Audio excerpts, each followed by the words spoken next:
Olá, esse vídeo vai pegar uma santa carona com essa pandemia de coronavírus e dentro dessa carona que a gente vai pegar, desse contexto dessa epidemia de coronavírus, a gente vai fazer uma associação ao que articulistas estão fazendo para subverter a fé dos jovens, dos adolescentes, né? Então, a gente começa lembrando, explicando, na verdade comentando, que da mesma forma que esse vírus, né, esse coronavírus, ele ataca o sistema imunológico da pessoa, né?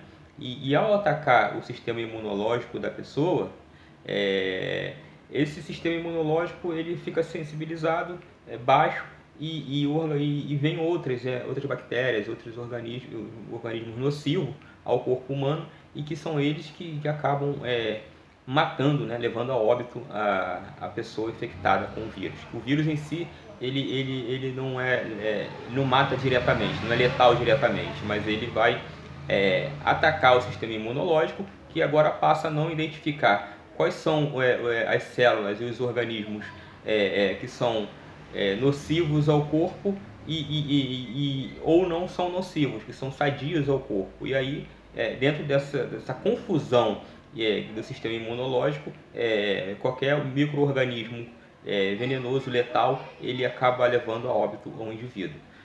Por que eu estou falando isso? Porque da mesma forma que esse vírus ele confunde nosso sistema imunológico, um grupo de articulistas, né, que todo mundo já ouviu falar, que virou moda porque falar mal de tradicionalista agora vira moda quando você não tem muito o que fazer, quando a igreja está muito em crise, quando a hierarquia se promove e comete escândalos sobre escândalos, costuma-se mudar o foco da coisa e descer a lenha nos tradicionalistas.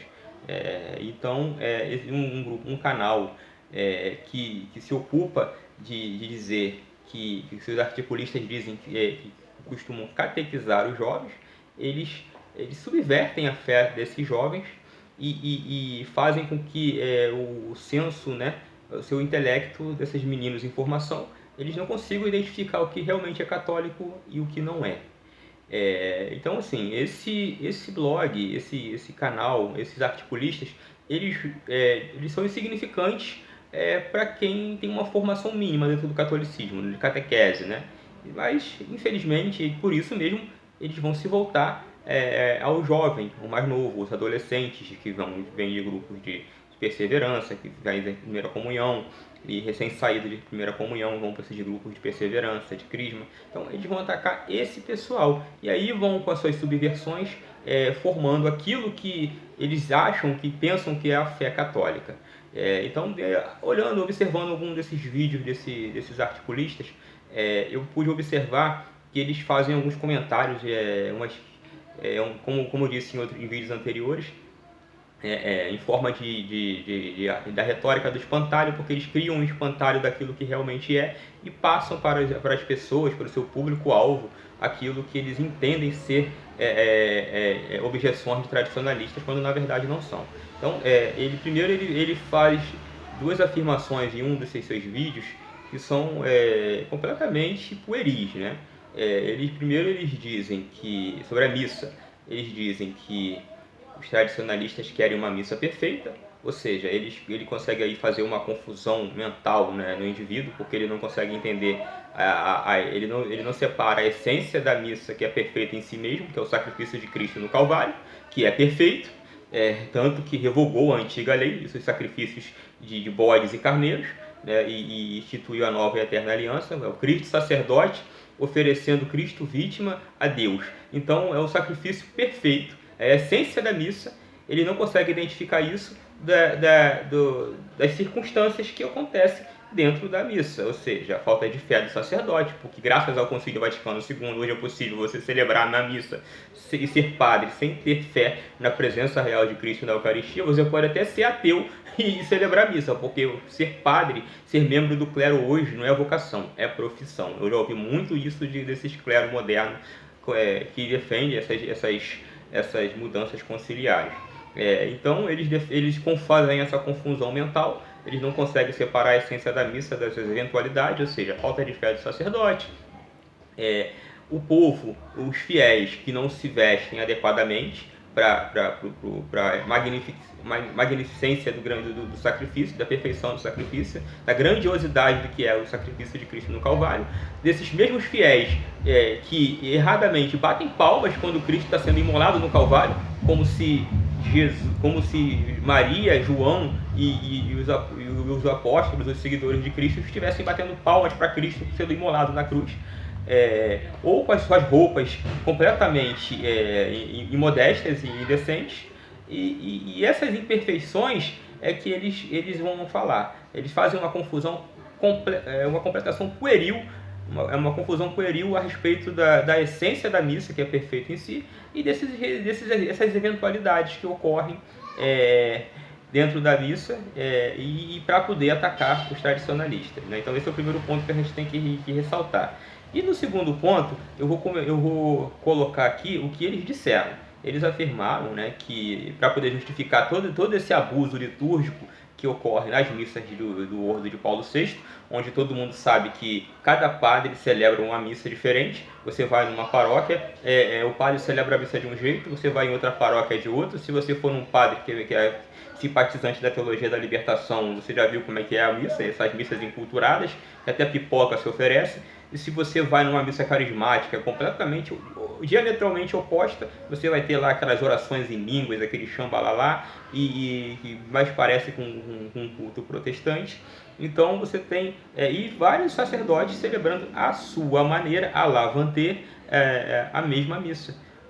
E a revelia do que está lá no próprio rito, do próprio novo Ordo dos Missas de Paulo VI. Então cada um celebra de forma diferente, aquela unidade que existia dentro do rito de São Pio V, que todo mundo celebrava, cada padre, o mesmo padre daqui, da China, nos Estados Unidos, em qualquer lugar do mundo, celebravam a mesma coisa, foi quebrada com o rito de Paulo VI, porque cada sacerdote vai celebrar a missa do seu jeito. Isso é um fato, vocês procuram na internet, vocês vão ver aí diversas dioceses, diversas paróquias, em qualquer lugar do mundo, cada um celebrando de forma distinta. Então ele vai fazer, esse pessoal desse canal Santa Carona, eles vão fazer um comentário. Eles alegam que, para poder justificar tudo isso, que abusos litúrgicos existiam desde a Alta Idade Média, desde antes de Santo Tomás de Aquino, né? Então, eles, para justificarem, eles vão vão fazer uma pesquisa histórica e vão avaliar que dentro da história da liturgia houveram diversos abusos litúrgicos muito antes de Santo Tomás de Aquino. Logo, se já existiam esses abusos antes de Santo Tomás, lá na Alta Idade Média, então esses abusos são lícitos, então devemos continuar com a missa assim. Então, se você seguir esse mesmo argumento que eles utilizaram para validar os abusos litúrgicos da missa de Paulo VI, a gente pode legalizar diversos crimes, diversas abominações, diversos pecados, diversas práticas condenáveis por Deus, porque elas existiam desde sempre. Por exemplo, homicídios existem desde os tempos de Caim e Abel. Logo, seguindo essa mesma lógica, essa mesma prática, eles devem ser regularizados, devem ser praticados, uma vez que já existiam desde antigamente, desde Caim e Abel. Abandonos de bebê, seguindo esse mesmo raciocínio, os abandonos de bebê e de crianças existem desde os tempos de Moisés no Egito, né? E Moisés foi pego das águas do Nilo pela filha do faraó. Então, se já existiam abandonos de bebês, então, seguindo essa mesma lógica desses articulistas do Santa Carona, vamos legalizar, vamos tornar lícito. A prostituição, no terceiro momento, existe desde os tempos de Maria Madalena. Então vamos legalizar a prostituição, vamos tornar lícita a prostituição, mesmo que Deus diga que é ilícito, né? Os incestos, que existem desde os tempos de Lot, também é uma prática condenável por Deus. Mas que importa isso? Desde que sabemos que ela existe, é uma prática já decorrente desde os tempos de Ló, desde o Antigo Testamento. Então, legalizemos, seguindo a lógica desses nossos articulistas de Santa Carona. O homossexualismo e a sodomia, que existem desde os tempos de Sodoma e Gomorra, também devem ser legalizadas, né? Que já existe já há muito tempo, né? Desde o Antigo Testamento. Logo, elas devem ser, também devemos torná-las lícitas. E a bigamia, que existe desde os tempos de Salomão, logo, tornemos-las lícita. Essa prática vai ter que ser tornada lícita, seguindo esse mesmo raciocínio desses nossos articulistas do Santa Carona, já que eles defendem que devemos tolerar e aceitar todos os erros, todos os abusos litúrgicos, porque eles existem desde antes de Santo Tomás de Aquino. Mas continuemos. O adultério, que existe desde os tempos de Davi, lembremos do que Davi fez. Colocou seu amigo Urias no campo de batalha para poder ele morrer na guerra e ele possuir a esposa do amigo.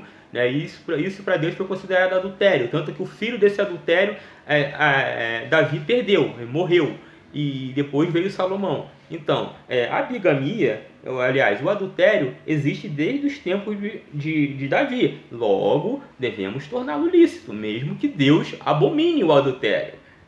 E a necromância, isso é, a consulta aos mortos, consulta aos espíritos, coisas que os kardecistas fazem, que existem desde os tempos de Saul, quando ele foi ungido o primeiro rei de Israel. Então, Samuel consulta Saul, se eu não me engano. Não, Saul pede para que Samuel consulte o morto. Aliás, Saul consulta um morto e aí o morto vai dizer que ele vai morrer. Acho que é o espírito de Samuel que ele vai consultar e ele vai dizer que Saul morrerá. Então, essa prática é condenada por Deus, mas tornemos-as lícitas, porque abusos litúrgicos existem desde os tempos de Santo Tomás de Aquino. Logo, seguindo esse argumento, tudo isso aqui se torna lícito também. E as alucinações por ervas entorpecentes, que existem desde o Antigo Testamento, Sempre você vai encontrar no Antigo Testamento algum personagem que se dizia ungido pelo Espírito Santo, ou que fez e aconteceu, como por exemplo os montanistas, que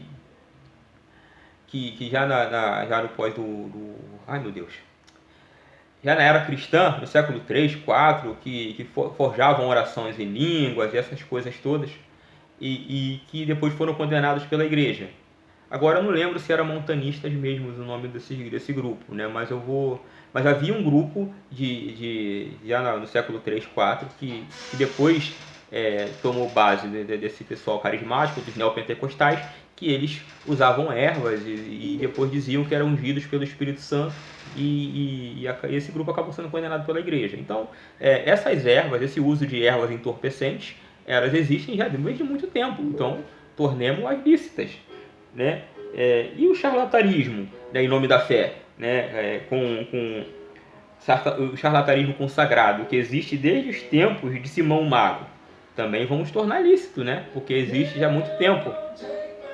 O pecado original, e por fim, o pecado original, que existe desde os tempos de Adão e Eva, também tornemos lícitos. Então, para que Cristo veio ao mundo? Uma vez que se torna lícito esse pecado, Adão e Eva, o Cristo não precisava vir ao mundo, uma vez que Adão e Eva, o pecado original existe desde os tempos de Adão e Eva. Então vocês entendem para onde vai levar esse raciocínio desse pessoal que subverte a fé, e que faz com que as pessoas percam o senso comum, percam o senso de justiça, e faz com que essas pessoas fiquem completamente desnorteadas, principalmente porque são adolescentes. Então, é nesse nível aí que vai chegar, nesse nível absurdo de lógica que vai chegar o raciocínio desses indivíduos, que defendem que a missa deve ser, os abusos litúrgicos devem ser tolerados, porque existem desde os tempos de Santo Tomás. Então, se o pecado original também existe desde os tempos de Adão e Eva, tornemos lícito. Para que Cristo veio ao mundo? E se veio, experimentou o pecado, como disse Lutero. É nesse nível que vai chegar esse raciocínio desses indivíduos, né, que eles atacam e subvertem a inteligência de grupos que estão em formação, de adolescentes, de jovens, que você deveria formá-los e dar uma fé básica, né, uma formação básica. Você acaba tornando esses meninos subversivos por conta desses raciocínios pueris, dessa lógica, uma lógica falaciosa, que leva se você seguir o argumento aonde quer que ele vá, vai dar em diversas heresias, diversos absurdos, como esses que eu citei aqui, e poderia ter citado muito mais. Mas eu vou terminar por aqui. Para você, um grande abraço e fiquem todos com Deus. Nós daremos continuidade a as análises desses argumentos desse pessoal em outra oportunidade. Um abraço, fiquem todos com Deus.